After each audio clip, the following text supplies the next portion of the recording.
Welcome to Sandy Says. My name is Sandy Dimitarchik, and I am the SARTA Director of Community Engagement. I promote SARTA's advocacy programs and manage the support groups for people diagnosed with schizophrenia or related disorders. I also serve on the board of directors. Today we are meeting with Nora B. from the United States. She's going to talk to us about her experiences with recovery. Please introduce yourself. Hi, my name's Nora Valerian, and in 1985, I was diagnosed paranoid chronic schizophrenic, and this is my story. In February 95, I started working for a company that their customers were the government uh, people, and there I started hearing voices throughout the walls at work and at home.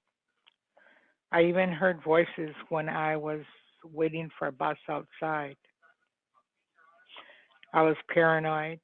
I thought the KGB FBI mafia was after me. I had hallucinations, delusions, and disjointed thoughts. In October of 1985, my boss persuaded me to go see a psychiatrist, so I did. Immediately, I was put into the hospital.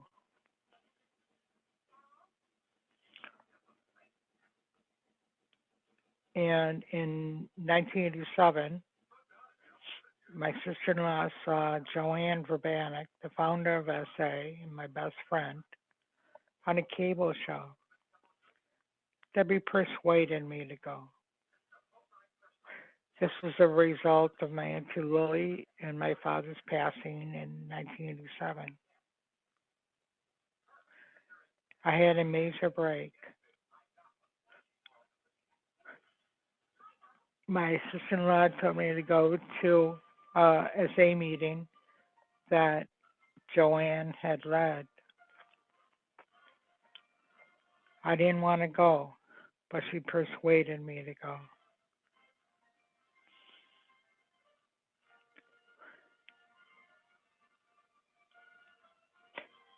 In October of 1987, had a major break. Went to the hospital, and I was hired and fired every 3 months. I lived with my brother and his family for 5 months in 1987, December of 87 to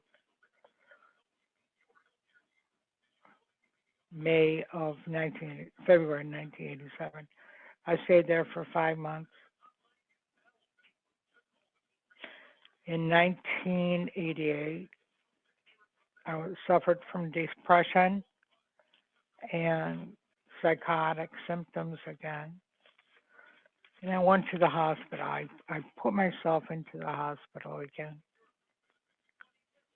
In 1990, my brothers and sister-in-laws did all they could, and they felt that a group home would be the best thing for me because I wasn't taking care of myself. Wasn't showering, wasn't cleaning the apartment.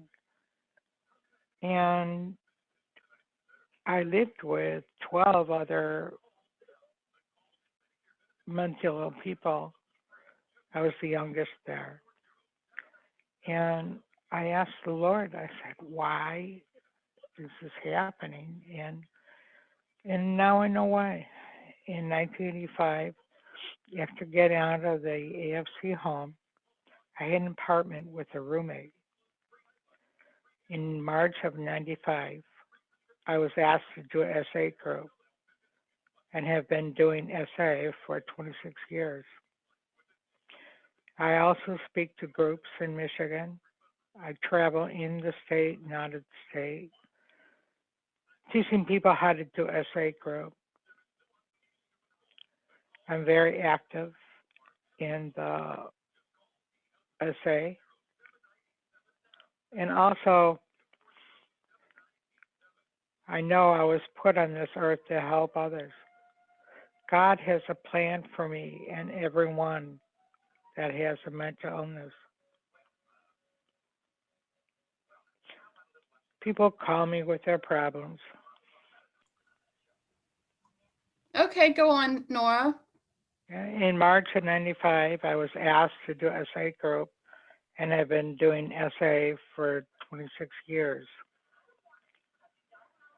I have been on the board of Psychiatric Rehabilitation Association, and there I was sent to a lot of retreats and conferences for PRA, Psychiatric Rehabilitation Association. And I did a lot for them. And then I was on the board of NAMI. I mean, I was doing volunteer work for NAMI also. And with PRA, we had a pep rally in Lansing, Michigan, the capital of Michigan. And there we did a pep rally. I spoke about 4 times at the pep rally with 2,000 people on the Capitol steps. I know I was put on this earth to help others. God has a plan for me and all the people involved with SA and mental illness. People call me with their problems. To date, I've received 4 awards from SA and PRA. People like myself who are mentally ill can have hope that we can recover from mental illness. And recovery is important to me. And once I started getting involved with SA on a volunteer basis, my self-esteem just skyrocketed. Joanne Verbanek, founder of SA, helped me in so many ways. She's my best friend. And May 7th of 2015, she passed away from medical issues. She's the best thing. Joanne and SA are all part of my recovery. I will miss Joanne so much. I'm Armenian, and one day I used to call Joanne my Hokis, which means my soul in Armenian. And one day I called her Joanne, and she said, Nora, why did you call me Joanne and not Hokis? So I laughed. Towards my recovery from mental illness, I learned that we are not alone in the illness. I learned not to act on the voices. I used to tell Joanne that I was hearing voices a lot, and she said, dismiss them. Towards the end of her life, she said, Nora, you come a long way, baby. And I will miss her. And my family, friends, church, SA, Clubhouse are all part of my recovery.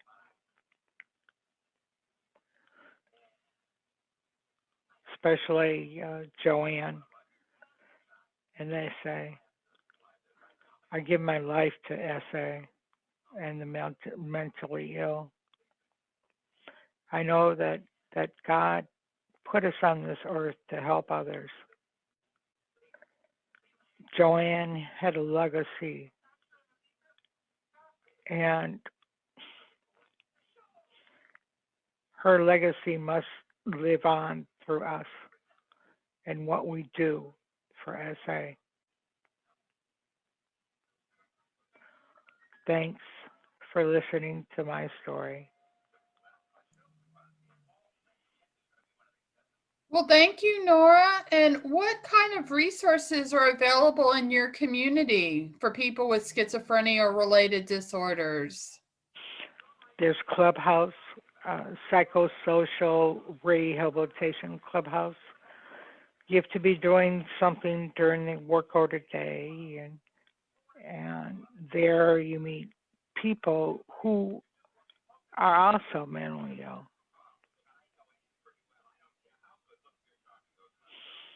There's NAMI,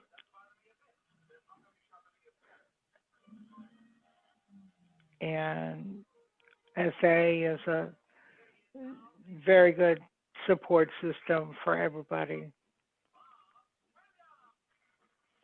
I lead Schizophrenic Alliance meetings over the phone.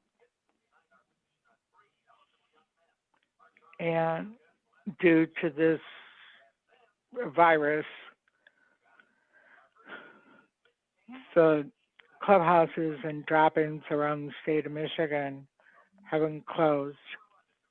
Then they open again and they close, open again and they close. But we have, before this pandemic, there were support groups at Beaumont Hospital for the for depression. I suffered from depression in 1988, 1988.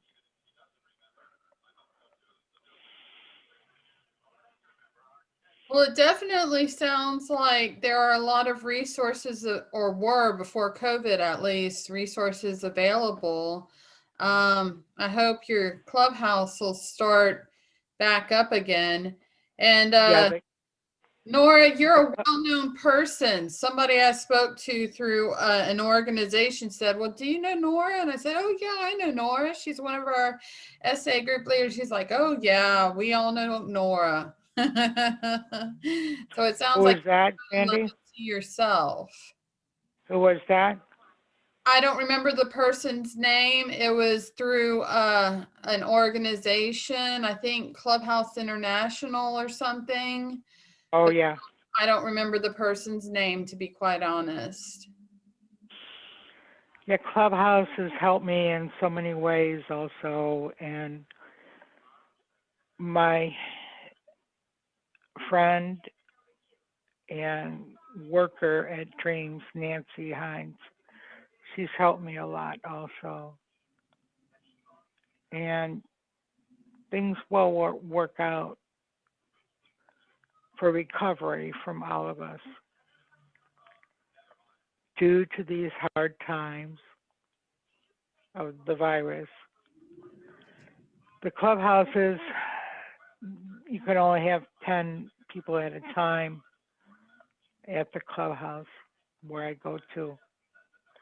And things have changed. I used to do an SA group at the clubhouse, Dreams Clubhouse,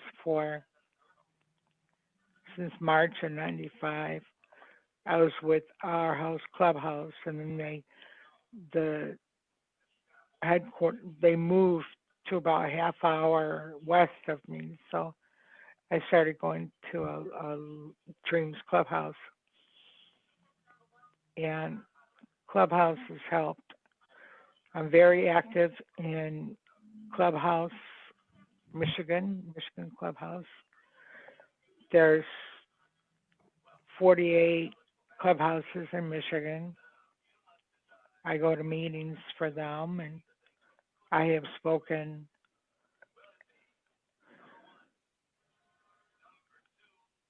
at different clubhouses. And the Michigan clubhouse meeting that was going to be in Grand Rapids, I couldn't get a ride, so I spoke from the computer at Dreams Zoom link. Thank you. Yeah, Nora, you've done so much. I mean, 26 years is a long time. And, I hope you're able to get back to the clubhouse. I know here in Lafayette, Louisiana, we have a clubhouse, Focus Clubhouse. And Right. I went over there. They're open, but they have a pretty small, I think, group of people who go. But they're Right. open, and I went over there, and it looks really nice. And it's good what they're able to do to help people, and with help people volunteer, and even some people are able to work. So I think it's just a wonderful program. Yes, it is. Well, Nora, did you have anything else you wanted to say before we end? I'd like to say thanks, Sandy, for all she's done for me and the mentally ill. Well, you're I've welcome.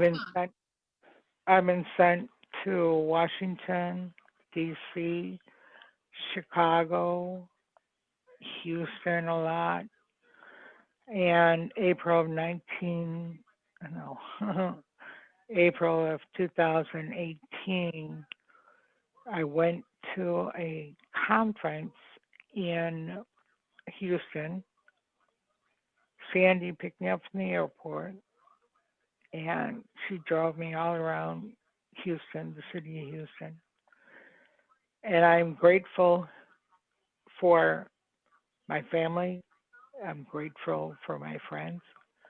I'm grateful for church. Church has also helped me a lot through my recovery because I've been going there for about 26 years, and they know about my mental illness, but still they're very supportive of me. And Clubhouse is supportive. Sandy and the others from SA are supportive of me. Well, thank you for being on this interview today, Nora. Thank you. And thanks for joining us today. Please go to our YouTube SARTA 1 registration page so you don't miss our future interviews. I'm going to end the recording now. Have a great week, Nora. All right. Thank you. Bye-bye. Welcome to Sandy Says. My name is Sandy Dimitarchik, and I am the SARTA Director of Community Engagement. I promote SARTA's advocacy programs and manage the support groups for people diagnosed with schizophrenia-related disorders. I also serve on the board of directors. Today we are meeting with Dave and Zach from the USA. They are going to talk to us about their experiences with recovery and essay groups. Dave, why don't we get started with you? Please introduce yourself. Hi, I'm Dave. I am a resident of Buffalo, New York, and I have an experience of helping other people with what I've experienced, with what I've lived through. With my experience of schizoaffective, which set in at about the age of 16, I'm now 38, and I've lived through 22 years of having this diagnosis, which has made life incredibly difficult for me. I've had trouble with memory. I've had trouble with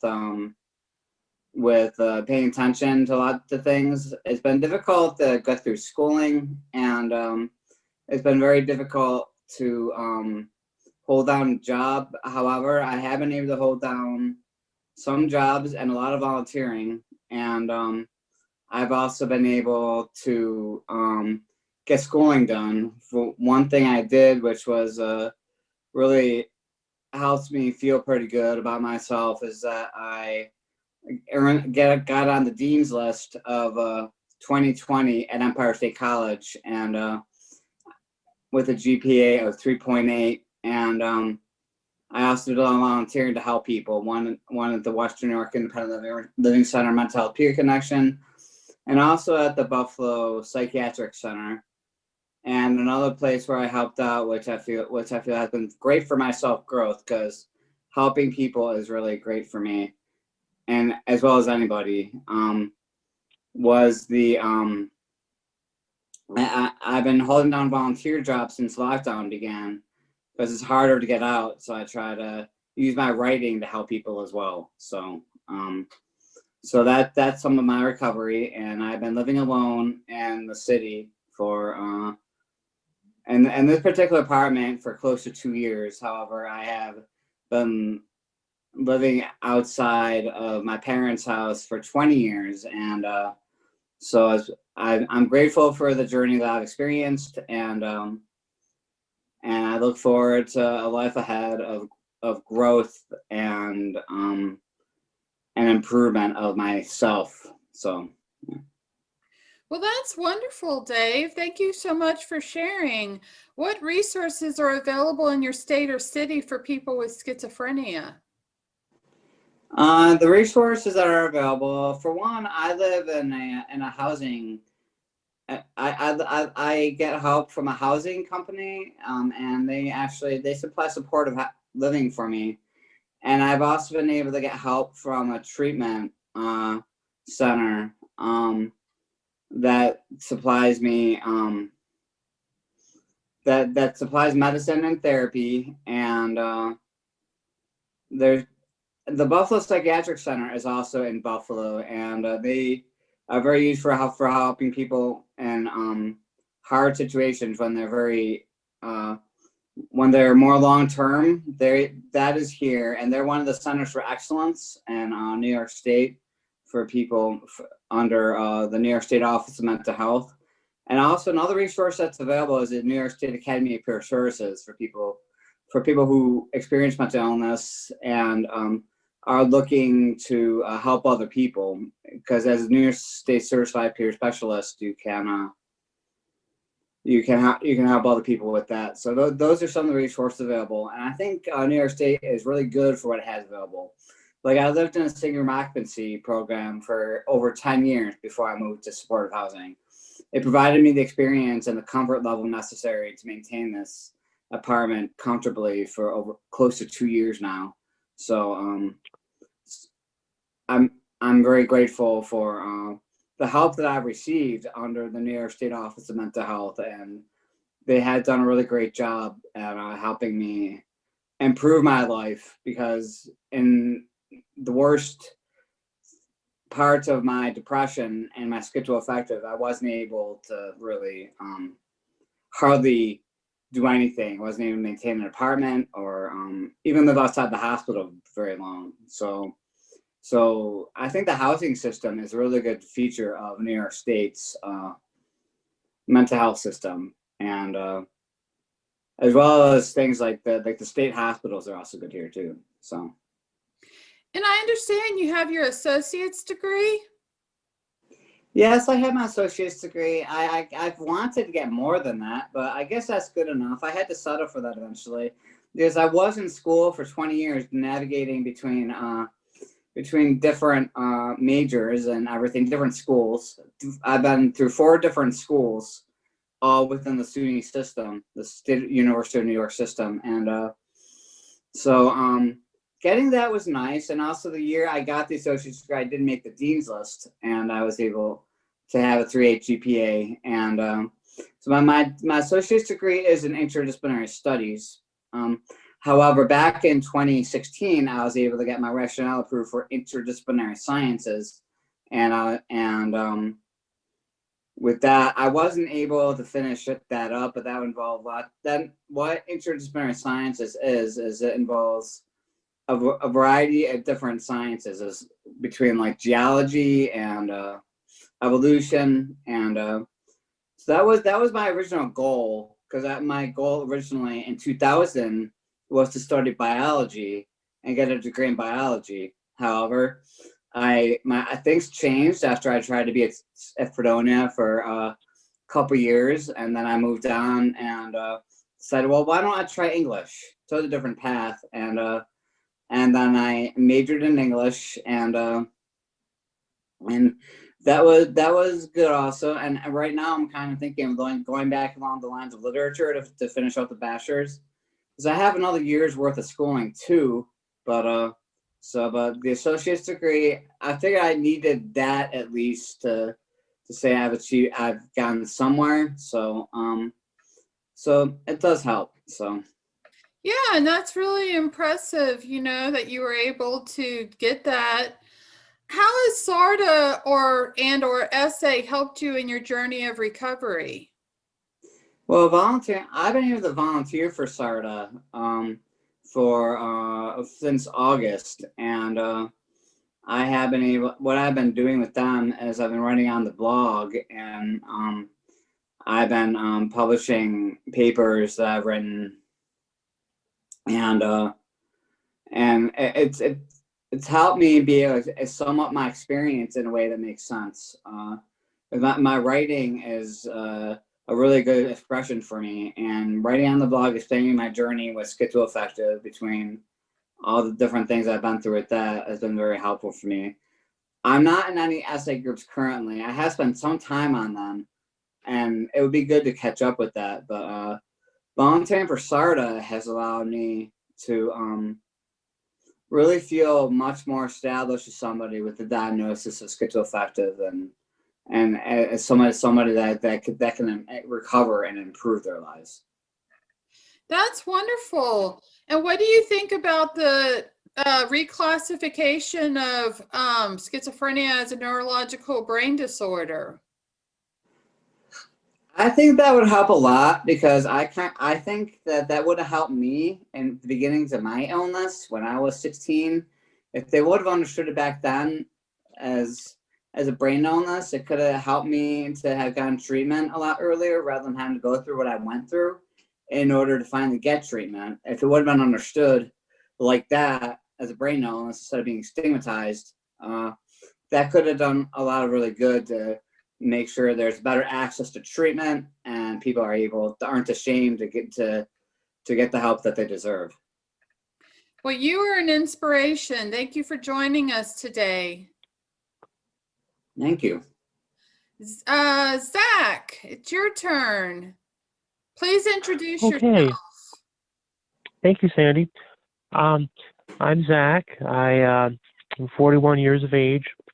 I was diagnosed with schizophrenia and obsessive compulsive disorder in 1996. I have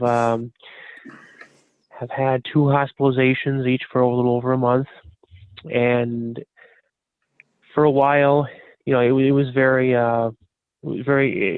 initially very disruptive in my life at the time.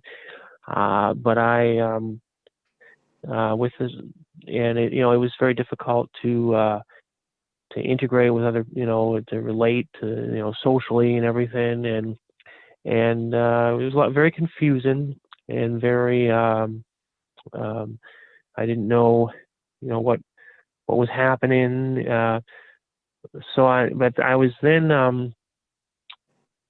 assigned to what I call the assertive community treatment team, which I'll go to in a little more detail with the resources section of the interview. But they helped me integrate into society. They helped me with my symptoms. They helped me be able to have hope and inspiration for myself. And it also and another thing that really helped was my mother was very supportive, and other friends were very supportive, and and throughout the years, it has taken a lot of hard work and dedication and perseverance to recover. There were many days where I got very discouraged, and I thought not trying anymore, but I kept going, and I kept the hope and the inspiration and up. And I think everyone can relate who has mental illness. It requires a lot of courage. It requires a lot of discipline.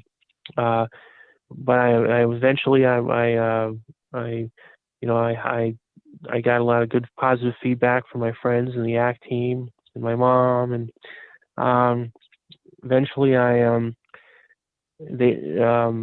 completed high school, and then I actually went on to college, and college was it was very difficult. It was very challenging, but it was a very good experience, and I think, and after a while, I was able to graduate with a degree in scientific and technical communication, and I've held down many jobs, and things, things got better after a while. I became stronger. I became more knowledgeable of my illness. I always emphasize with SA, illness education recognition. And so eventually, I just got, it kind of became a routine dealing with mental illness, knowing the warning signs, knowing, what the illness, the symptoms of the illness has and how to deal with them. I became more confident through time. And it can be a struggle, but I think that with dreams and goals and inspirations and a lot of courage, and from everyone who has mental illness can relate to that. I was able to create a high quality life for myself, and at this point I accept that I have a mental illness. I also accept there are things that I can't change. I can't change my symptoms. I can't change the fact that I have a biochemical imbalance, but I can change. I can make the best out of my situation and make choices. Choose to be well, as SA, one of the steps in SA, to be able to um, uh, create an independent life for myself and help other people, which I'll go into more detail with the SA section. And so I'm pleased to be on this interview, and I'm pleased to work with SA. And I think that I have a lot of respect for everyone who's in my situation, and I love to help people. Well, thank you, Zach. And what resources are available in your state or city for people with schizophrenia? Well, I was mentioning earlier about my story of recovery. We're very fortunate to have a real good mental health system here in my community. It's very involved, and it has things like the ACT Serve Community Treatment Team, clubhouses in our local area where people with mental illness can come and work and socialize. And I think that one resource that I've always been promoting, and I think is underway, is crisis intervention treatment for people who have mental illness or crises. I think that one very, very important way to enhance resources in local areas, is to go out there and be a voice for those who have mental illness and say, I have mental illness, and here's what our needs are, and to be an advocate. And I think that's been it's been very rewarding for me. I think that it's between a good mental health system and a community that really is open to helping people. It's a really good community for treatment for mental illness, and I think that educating the community about what mental illness is very essential to conquering and defeating the stigma associated with mental illness. And I think that's I've been working at that, and I think that, as I'll talk about later, SA has really helped me with that as well. Great. So how has SA helped you in your journey of recovery? it has helped immensely. I really like interacting with the people at SA. I love to help people. I love to, the SA groups have been wonderful in so many ways. They have helped me, give me encouragement from other members. When I started out in SA as a member, and SA really helped me with, encouraged me, gave me positive empowerment, and they helped me be able to have confidence in myself and realize that I'm a person with mental illness, and that mental illness does not define me. And I think that SA has been great for me in my recovery in so many ways. And after I was been a member of SA for a while, I became confident enough to start leading groups, and that has been very rewarding. I really like leading groups and listening to people and helping people. I've got a lot of real good positive feedback from it. I know that I've helped others and they've helped me, and been very good for my self-esteem. And it really it gave me I recognized that I was good at leading groups. I was good at listening to people, and it's just a really wonderful organization. I'm very fortunate to be a part of it. Great. And what do you think about reclassification of schizophrenia as a neurological brain disorder? Yeah, I think that educating the public, I was talking earlier about educating the public about the fact that schizophrenia is an illness, a disorder, or an illness like any other illness. It's and it just happens to be, a biochemical imbalance, and it's not any less. It's not any more. It shouldn't be more stigmatized than any other illness someone may have, like a physical illness. And I think that, looking at it as a neurological brain disorder, if there's something wrong with the brain, I'm not wrong with the brain, but if there's some like a biochemical imbalance of the brain, maybe that'll give people an understanding that mental illness is real, and it's not. I think when they classify schizophrenia as a disorder like any other disorder, it really helps eliminate the stigma associated with the fact that mental illness, sometimes the attitude might be, just get over it, or rise above it without, some people don't believe in medications. I think that medications, when we look at schizophrenia as a neurological brain disorder, it helps people understand that medications are necessary like any other illness. Medications help us. And I think that, so when we look at it as a neurological brain disorder, we're looking at it as a condition like any other condition, and not to be any less, not less of a, it's not a deficit of character or integrity of a person. And I think that that's one of the things that SA has helped me with. It's helped me be able to realize that. It's helped me be able to promote SA to the community and as a resource. And I think it's a very good way to look at schizophrenia. Well, that's great. Well, I really appreciate both of you sharing your stories. Thanks for joining us today. Please go to our YouTube SARTA-1 registration page so you don't miss our future interviews. Thanks. Goodbye.